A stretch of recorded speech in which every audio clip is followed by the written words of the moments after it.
Hello student, this is आकाश शर्मा और आज हमारा टॉपिक चल रहा था वृत्तों से संबंधित क्षेत्रफल। ठीक है, इसमें आज हम पढ़ेंगे समतल आकृतियों के समायोजनों के क्षेत्रफल। ठीक है, अब आगे देखते हैं समतल आकृतियों के समायोजन के क्षेत्रफल। अभी तक हमने विभिन्न आकृतियों के क्षेत्रफल पृथक पृथक रूप से ज्ञात किए हैं। आइए अब समतल आकृतियों के कुछ समायोजनों कॉम्बिनेशंस के क्षेत्रफल ज्ञात करने का प्रयत्न करें। हमें इस प्रकार की आकृतियां दैनिक जीवन में तथा विभिन्न रोचक डिज़ाइनों के रूप में देखने को मिलती हैं। फूलों की क्यारियां जैसे होती हैं, आपकी नालियों के ढक्कन होते हैं, खिड़कियों के डिज़ाइन होते हैं, मेज पोशों के से बने डिज़ाइन होते हैं आपके, आदि ऐसी आकृतियों के कुछ उदाहरण हैं। इन आकृतियों के क्षेत्रफल ज्ञात करने की प्रक्रिया को हम कुछ उदाहरणों द्वारा स्पष्ट करेंगे। आइए देखते हैं कौन कौन से उदाहरण हैं वो। उदाहरण नंबर 4 आपका आता है, देखिए आकृति 12.15 में 56 मीटर भुजा वाले एक वर्गाकार लॉन ABCD के दो और बनी हुई दो वृत्ताकार फूलों की क्यारियां दर्शाई गई हैं। ठीक है, A, B, C और D। ठीक है, ये क्या है, फूलों की क्यारी आपकी बनी हुई है इस तरफ। अब क्या करना है इसमें, यदि प्रत्येक वृत्ताकार क्यारी का केंद्र लॉन के विकर्णों को प्रतिच्छेद बिंदु O है। क्या है, प्रतिच्छेद बिंदु क्या है, O। तो प्रतिच्छेद कर रहा है आपस में इन दोनों को, देखिए यहाँ से यहाँ तक प्रतिच्छेद कर रहे हैं। तो वर्गाकार लॉन तथा फूलों की क्यारियों के क्षेत्रफल के योग ज्ञात कीजिए। ठीक है, अब हमें इनके वर्गाकार क्षेत्रफल ज्ञात करने हैं। ठीक है, और उनका योग ज्ञात कीजिए। यहाँ पाई का मान आपको क्या रखना है, 22/7 आपको पाई का मान यहाँ पे रखना है। अब देखिए वर्गाकार लॉन ABCD का क्षेत्रफल क्या है, 56 × 56 मीटर स्क्वायर। ये समीकरण नंबर आपका 1 हो गया। ठीक है, यहाँ पर आपको दिया हुआ है कि वर्ग के दोनों क्षेत्रफल क्या हो गए, बराबर हो गए। अब OA और OB = x मीटर है, यहाँ पर दिया हुआ है। अब x square plus x square क्या आ गया, 56 square. 2x square = 56 × 56। x square = 28 × 56, क्योंकि स्क्वायर था हमारा यहाँ से कट गया, समीकरण नंबर 2 बन गया आपका। अब त्रिज्यखंड OAB का क्षेत्रफल 90/360 × πr πx स्क्वायर, तो 1/4 × πx स्क्वायर। ये हमारा आ गया फॉर्मूला। 1/4 × 12/7 × 28 × 56, ये आ गया समीकरण नंबर 2। साथ ही त्रिभुज OAB का क्षेत्रफल 1/2 56 × 56 हो गया आपका। ये आ गया यहाँ पे आपका त्रिभुज AOB क्या हो गया आपका, 90 डिग्री। ये समीकरण नंबर आपका 4 बन गया, समीकरण नंबर 3 बन गया। अब क्यारी AB का क्षेत्रफल क्या हो गया आपका, 1/4 × 22/7 आपका पाई का मान, 28 आपने इसका मान रख दिया, और 56 माइनस 1/4 56 × 56, ये आ गया आपका समीकरण 3 और 4 से आपको यहाँ पर लेना है। अब नेक्स्ट देखिए 1/4 × 28 × 56 × 8/7 आपका क्या आ गया, मीटर स्क्वायर। ये समीकरण नंबर 5 बन गया आपका। इसी प्रकार हम दूसरी क्यारी का क्षेत्रफल लेते हैं तो क्या आएगा, 1/4 28 × 56 × 8/7 मीटर स्क्वायर। ये समीकरण नंबर 6 हो गया आपका।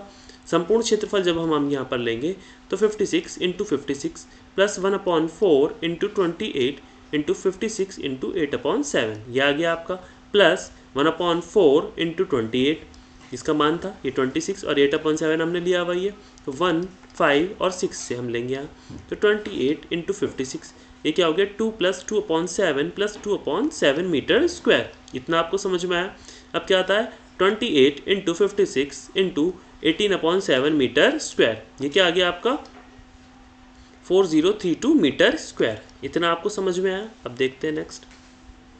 अब इसमें देखते हैं इसके हल कैसे किस प्रकार से होगा। संपूर्ण क्षेत्रफल निकालना है हमें, तो हमें त्रिज्यखंड OAB का क्षेत्रफल प्लस त्रिज्यखंड ODC का क्षेत्रफल यहाँ पर लेना पड़ेगा, क्योंकि हमें क्या निकालना है, संपूर्ण क्षेत्रफल। अब संपूर्ण क्षेत्रफल निकालने के लिए त्रिज्यखंड इसका भी क्षेत्रफल लेना पड़ेगा, त्रिज्यखंड ODC का भी क्षेत्रफल आपको लेना पड़ेगा, प्लस त्रिभुज OAD का क्षेत्रफल प्लस त्रिभुज OBC का क्षेत्रफल। तो चारों का क्षेत्रफल आप यहाँ पर लेंगे। तो अब त्रिज्यखंड OAB का क्षेत्रफल क्या है, 90 डिग्री आपको पता ही है, 360, ये आपका पाई r स्क्वायर। तो r का मान यहाँ पर और ये यहाँ पर आ गया, और ये क्या आ गया, दोबारा आप इसमें प्लस करेंगे, 90/360 × 22/7, और ये क्या आ गया, 28 × 56, दोनों का मान अब बराबर आ गया। अब क्या लेंगे, OAD का क्षेत्रफल प्लस 1/4, इसका मान आ गया यहाँ पर इंटू 56 प्लस यहाँ त्रिभुज ओ बी सी का क्षेत्रफल क्या रखा है आपने 1/4 इंटू 56 ये मीटर स्क्वायर। अब हमने इसको सॉल्व किया तो 1/4 इंटू 28 इंटू 56 इसको हमने क्या ले लिया कॉमन ले लिया। ये आपके सब में आ रहे हैं देखिए, ये भी 1/4 हो जाएगा आपका काट के और ये भी आपका 1/4 आ जाएगा, यहाँ भी 1/4 और यहाँ भी 1/4। तो आपका क्या आ रहा है, ये पाई का मान भी सब जगह आ रहा है, ठीक है। और आपका 28 और 56 ये भी आपका सब जगह आ रहा है। तो यहाँ से हम इसको 28 इंटू 2 लिख सकते हैं, ठीक है। इसको भी हम 28 इंटू 2 लिख सकते हैं, ठीक है। तो 56 भी यहाँ भी है, यहाँ भी है, यहाँ भी है और यहाँ भी। तो सब में से हमने कॉमन ले लिया 1/4 इंटू 28 इंटू 56 और हमने अंदर क्या ले लिया 22.7 प्लस यहाँ का 22.7 और ये क्या आ गया आपका 2 + 2 ये मीटर स्क्वायर। तो 7 यहाँ क्या आ गया, ये 7 आ गया, 7 इंटू 56/7 ये क्या आ गया 22 + 14 मीटर स्क्वायर, इतना समझ में आया। और 56 इंटू 72 मीटर स्क्वायर तो ये क्या हो गया 4032 मीटर स्क्वायर, इतना आपको समझ में आया क्वेश्चन ये वाला। तो हमने क्या निकाला था संपूर्ण क्षेत्रफल, और संपूर्ण क्षेत्रफल निकालने के लिए आपको त्रिज्यखंड के चारों चीज़ों का क्षेत्रफल लेना पड़ेगा।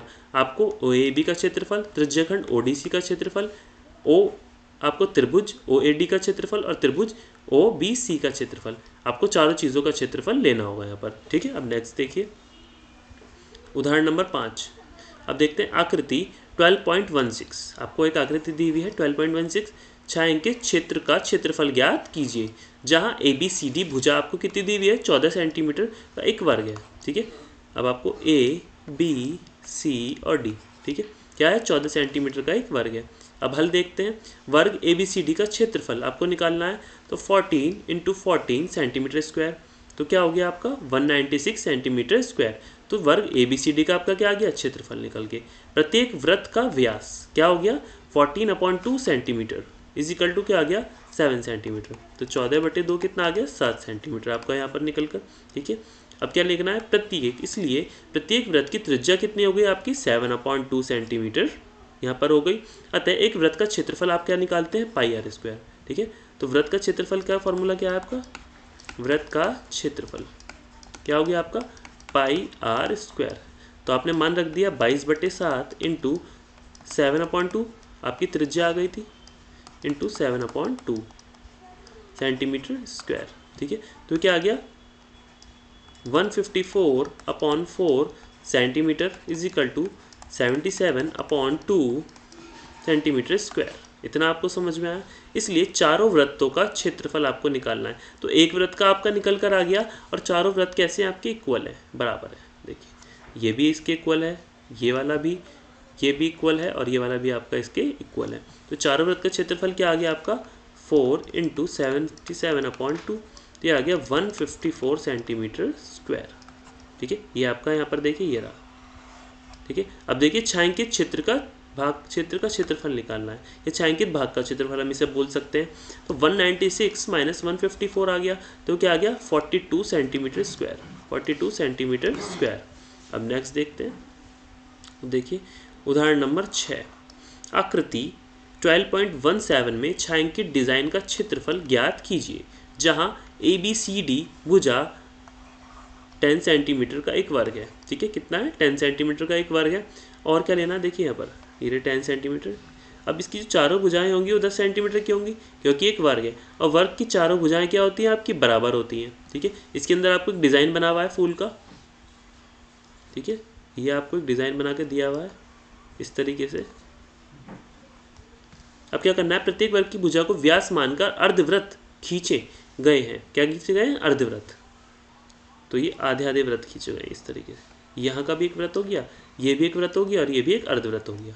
इससे हमारा डिजाइन बन गया है। और पाई का मान क्या लेना है आपको 3.14, एक का क्षेत्रफल प्लस थर्ड का क्षेत्रफल, ABCD का क्षेत्रफल माइनस दोनों अर्धवृत्तों का क्षेत्रफल, जिनमें से प्रत्येक की त्रिज्या 5 सेंटीमीटर आपको ले ली है। क्या है त्रिज्या क्या हो गई 5 सेंटीमीटर, तो अर्धवृत्त की त्रिज्या क्या हो गई 5 सेंटीमीटर। जब यहाँ से आप लेंगे आधा तो आपको 5 सेंटीमीटर आएगा। इनको हाफ हाफ कर लेंगे दोनों को तो 5 सेंटीमीटर की पूरी क्या थी 10 सेंटीमीटर।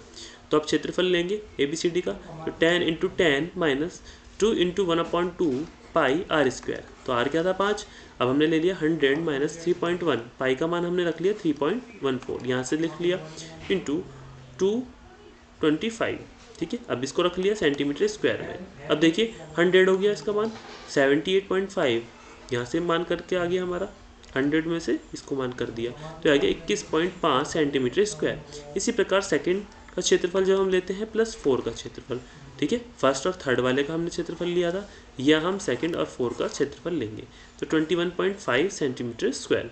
अब छायांकित भाग का क्षेत्रफल हमें निकालना होता है ये डिज़ाइन का, तो ABCD का क्षेत्रफल में से हम लेस कर देंगे, फर्स्ट वाला, सेकंड वाला, थर्ड और फोर्थ सबका क्षेत्रफल हम इसमें से लेस कर देंगे। तो 100 माइनस 2 इंटू 21.5 सेंटीमीटर, तो 100 में से लेस कर देंगे 43 सेंटीमीटर स्क्वायर, तो वो आ जाएगा आपका 57 सेंटीमीटर स्क्वायर, ठीक है। कितना आपको समझ में आया? अब नेक्स्ट देखिए, ठीक है। अब हमने क्या सीखा इस क्वेश्चन में, किस तरीके से व्रत का हम कैसे हम व्रत में से क्वेश्चन को करेंगे, और हमने यहाँ पे भी समझा था, देखिए कि हम यहाँ पर हमने क्या किया है, किसी भी छायांकित भाग को निकालने के लिए देखिए ABCD का जो क्षेत्रफल होगा, पहले हम पूरे ABCD का क्षेत्रफल निकालेंगे, फिर उसमें से पहला, दूसरा, तीसरा और चौथा चारों को हम माइनस कर देंगे, तो हमारे छायांकित भाग, जो हमारा छायांकित भाग है, इसका क्षेत्रफल हम आराम से ज्ञात कर सकते हैं, ठीक है। ये हमारा छायांकित भाग है, इसको हमने 1, इसको 2, इसको 3 और 4, तो इनको चारों को हमने इसमें से लेस कर दिया था। तो हमने क्या सीखा कि इसमें से हम आराम से इस क्वेश्चन को सॉल्व कर सकते हैं, ठीक है। और व्रत के क्वेश्चनों को भी हमने आराम से किया है। अब देखिए, तो आज हमने क्या सीखा, हमने सीखा कि व्रत का क्षेत्रफल, व्रत का क्षेत्रफल क्या होगा आपका, पाई आर स्क्वायर, ठीक है। परिधि क्या होगी आपकी 2 पाई आर, ठीक है। किस तरीके से हम क्वेश्चनों को करेंगे, ठीक है। आपका एक क्या होता है त्रिज्या खंड, एक मैंने आपको क्या बताया इसमें व्रत खंड, व्रत खंड, तो हम कैसे इनके मानों को आराम से निकाल सकते हैं ये भी हम इसमें सीखेंगे, ठीक है। तो हमने इसमें इसी सब चीज़ सीखी, आगे का हम नेक्स्ट क्लास में सीखते हैं। आज के लिए थैंक यू।